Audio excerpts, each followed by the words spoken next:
여러분 안녕하세요. 박민영입니다. 오늘 개인 투자자들의 하루 표정이었을 것 같아요. 환하게 웃으며 시작했다. 점점 무표정이 돼갔을 것 같습니다.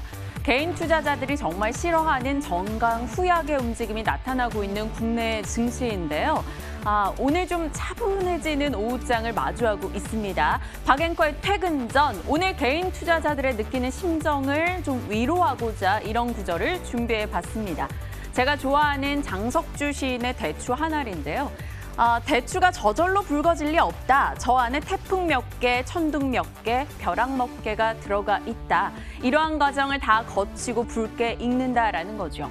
대추 한 알도 그런데 온 세상에 돈이 오고 간다는 증시에서는 오죽하겠습니까?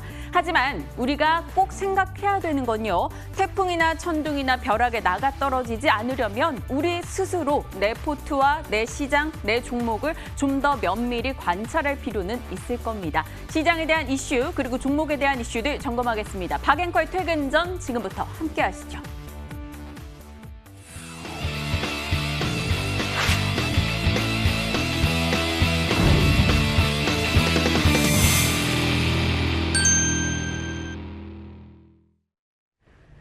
지금 시장 분위기 어떤지 점검하겠습니다. 3.1절 휴장하고 맞이한 국내 증시, 우리가 쉬는 사이에 들려왔었던 미국의 국채금리 나름 안정화됐다라는 소식에 환호하며 출발을 보였죠. 3,095포인트로 시작을 했었습니다. 하지만 오전장 잘 버텨주다가 중국장 개장과 동시에 우리 장의 상승분을 반납하는 흐름이 나타났습니다. 요즘 중국 증시와의 커플링이 조금 눈에 띄고 있다는 게 우리 장에는 부담이 되고 있는데요. 중국에서 100억 위안의 유동성 회수 소식이 또다시 전달이 됐고요. 중국에서도 소비주 중심의 약세가 나타나며 상해종합지수가 탄력이 떨어진 점 국내 상승분을 반납하는 데 하나의 요소가 됐습니다. 조금 전 확인해봤을 때 상해종합지수는 1.6% 정도 밀리고 있더라고요. 우리 역시나 지금 0.7%로 상승분을 많이 줄여둔 상황 3,033포인트 지나가고 있습니다. 국내 증시가 요즘 변동성이 심화되고 있죠. 최근에 코스피 38거래일 중에 24거래일, 일일 변동폭이 2%라고 합니다. 그만큼 개인 투자자들의 대응이 조금 어렵게 진행이 되고 있는 최근 흐름입니다. 지수 일단 상승을 키고는 있는데 뭔가 개운하진 않은 흐름이 진행되네요. 수급적인 요소들 들여다보죠. 외국인과 기관의 동반 매수는 좋습니다. 그런데 우리가 지금 오후장에 봐야 되는 건 오전장 대비 어떤가겠죠. 오전장 대비해서는 두 주체 매수 규모가 줄었습니다. 외국인이 5천억 이상 사주다가 지금은 2,900억 정도. 기관 역시나 시간이 갈수록 매수 강도가 둔화됐고요. 연기금에서는 매수에서 매도로 전환하는 모습도 오늘 포착이 됐죠. 개인은 오늘 매도 5,500억, 개인은 매도 강도를 조금 오후장 들어오면서 줄이긴 했습니다만 최근에 시장의 주체가 개인 투자자에서 외국인 투자자로 바뀌고 있습니다. 그 말은즉슨 외국인 투자자가 그날 지수 향방을 결정하고 있다는 거죠. 지난 금요일 날 강하게 매도하면서 외국인에 의해서 지수가 흔들렸는데 오늘장 상승해주며 매수해주며 상승을 이끌었다가 상승분을 반납하는 데 하나의 요소가 되고 있습니다. 시장의 성격이 조금 바뀌고 있는 지금이네요. 코스피 시가총액 상위 종목 분위기 어떻습니까?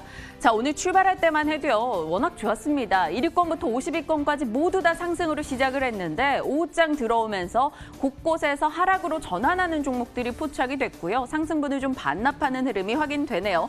삼성전자 3% 이상 올랐다가 지금은 1%대 상승 진행이 되고요.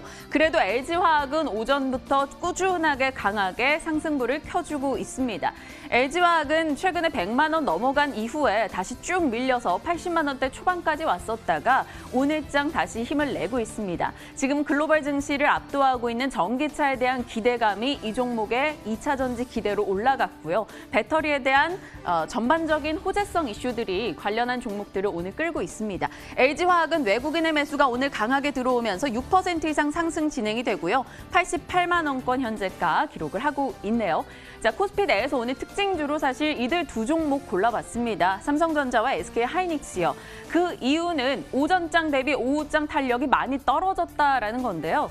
사실 반도체 슈퍼사이클에 대한 기대감은 여전합니다. 일단 반도체 가격이 계속 올라가고 있고 증권사 곳곳에서 이들 두 종목에 대해서는 매수 의견을 유지하고 있죠. SK하이닉스에 대해서는 키움증권 오늘 19만 원의 리포트를 내놓기도 했는데요.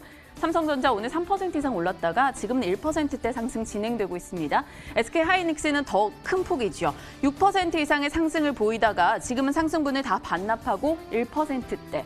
오늘 외국인 투자자의 수급 변화가 있었습니다. 외국인이 그동안 SK하이닉스를 강하게 사가는 모습이 나타났는데 오늘 장에서 그리고 지난 금요일 장부터 해서 SK하이닉스로 강한 매도 물량이 나오고 있고요. 되려 다시 삼성전자를 담고 있다는 점 눈에 띄네요. 두 주체들의 움직임 어떻게 진행이 되는지 한번 지켜봐야겠습니다. 자, 또 다른 특징도 한번 열어보죠. 삼성전기입니다. 역시나 한동안 부침이 있었죠. 22만 원 기록한 이후에 계속 흘러내리는 움직임이 나타났는데요. 오늘 장은 시장의 다른 종목들 대비 강한 움직임 확인이 되고 있습니다. 경쟁사 무라타에서 MLCC 가격을 올렸기 때문에 다른 업체들도 가격을 올릴 여지가 있다라는 이야기인 거죠. 그 가운데 삼성전기 가격 상승수에 볼 수 있다. 그리고 기판이나 모듈이나 다른 사업부도 상태가 좋다라는 겁니다. 그래서 일부 증권가에서 목표 주가 29만 원 내놨는데요. 오늘은 5.8% 상승으로 20만 원대 유지하고 있습니다. 자, 코스닥 지수 어떻게 진행되고 있을까요? 보시죠. 지금 0.6% 상승입니다. 장 출발할 때 936을 기록했는데 시간이 갈수록 상승분 반납했죠. 상해종합지수 하락과 함께 이어지면서 우리 장 같이 밀려나는 모습 포착되고 있습니다. 지금은 919포인트로 일단 빨간불은 유지해주고 있네요. 기관의 매수로 코스닥이 오늘 강하게 치고 나가는 듯 했는데 기관 매수 강도가 오후장 약화되고 있는 것도 한몫을 했습니다. 자, 코스닥 내에서 특징들 보죠. 오늘 600개 오르고 600개 내리고 있는 흐름이 나타나고 있는 코스닥인데 그 가운데서 눈에 띄는 종목 하나 바로 시젠을 골라봤습니다. 최근에 시젠은 부침이 컸죠. 탈코로나 색채가 짙어지는 국내 증시였기 때문에 시젠에 대한 걱정이 있었습니다. 일단 18만 원 이후부터 쭉 내려와서 12만 원권까지 온 시젠인데 오늘 미래에셋대우에서 충분한 조정을 겪었다라며 의견을 냈습니다. 그리고 시젠이 가지고 있는 사업부는 추후에 앞으로도 얼마든지 부각될 수 있다는 이야기가 들려왔는데요. 강하게 올라가는 듯 했습니다. 하지만 그 상승분을 또 반납하는 모습 나타났고요. 그래도 지금은 모처럼의 빨간불이네요. 2.9% 상승 12만 8,200원 진행이 됩니다. 상승세를 유지해갈 수 있을지는 앞으로의 흐름 지켜봐야겠습니다. 자, 이렇게 시장 분위기 봤고요. 오늘의 이슈는 전기차입니다. 또 전기차 이슈가 되겠네요. 사실 CNBC에서 이런 인용 보도를 냈습니다. 테크 애널리스트가 한 말인데요. 전기차 종목 비단 테슬라뿐만이 아니라 어떤 걸 사더라도 올해는 50% 정도 상승 여력이 있다라고 이야기를 했습니다.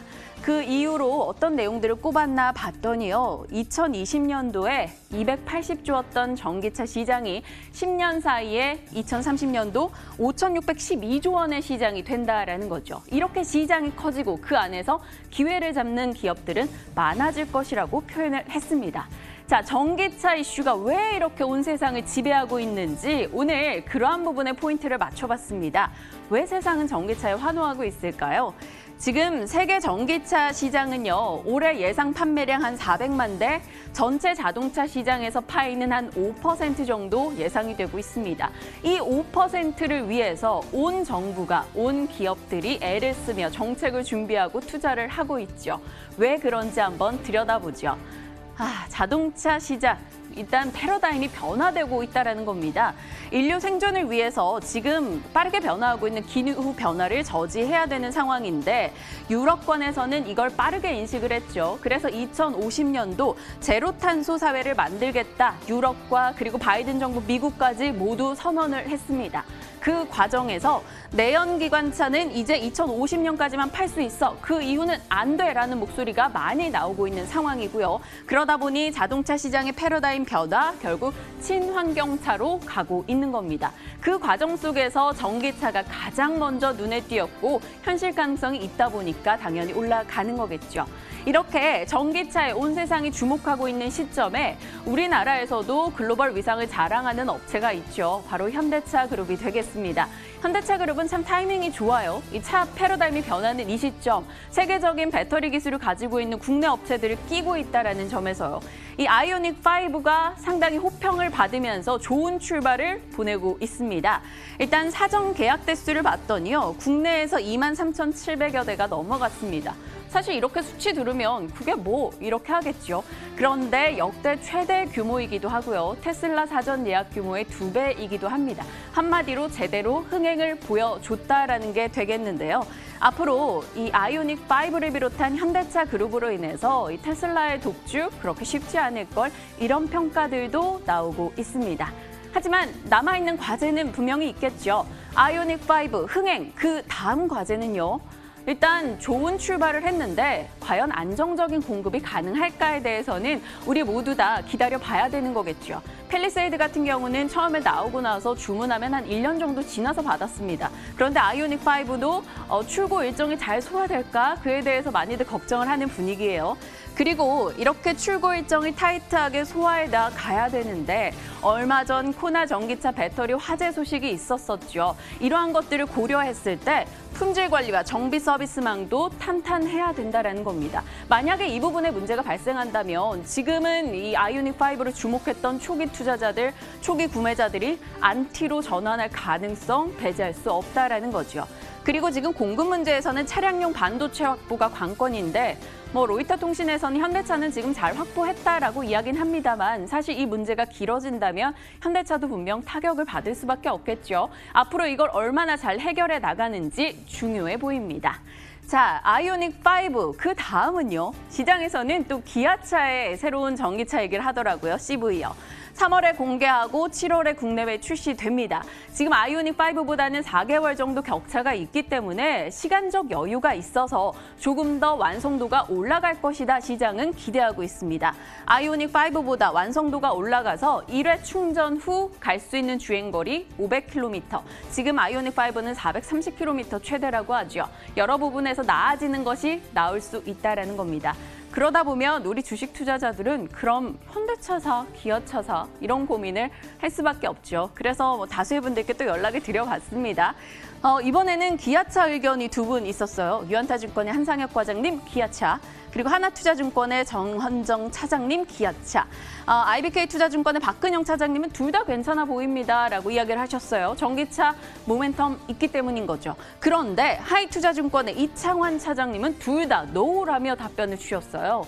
지금 시장이 이렇게 올라간 종목들이 더 갈 수 있을까에 대해서는 의문을 품고 있다는 거죠. 자칫 잘못하면 속된 말로 물릴 수 있어서 걱정됩니다. 이런 답변을 주셨습니다. 고민을 덜어보고자 연락을 드렸는데 고민이 더 깊어지는 기분은 왜일까요? 일단 여러 가지 의견이 나오고 있는데 여러분은 어떤 선택을 하셨을지 궁금해집니다. 저희 앞으로 기아차와 현대차의 흐름 놓고 관전 포인트로 살펴봐야겠네요. 자, 오늘 전기차 이슈까지 들여다봤습니다. 박앤커의 퇴근 전이었습니다.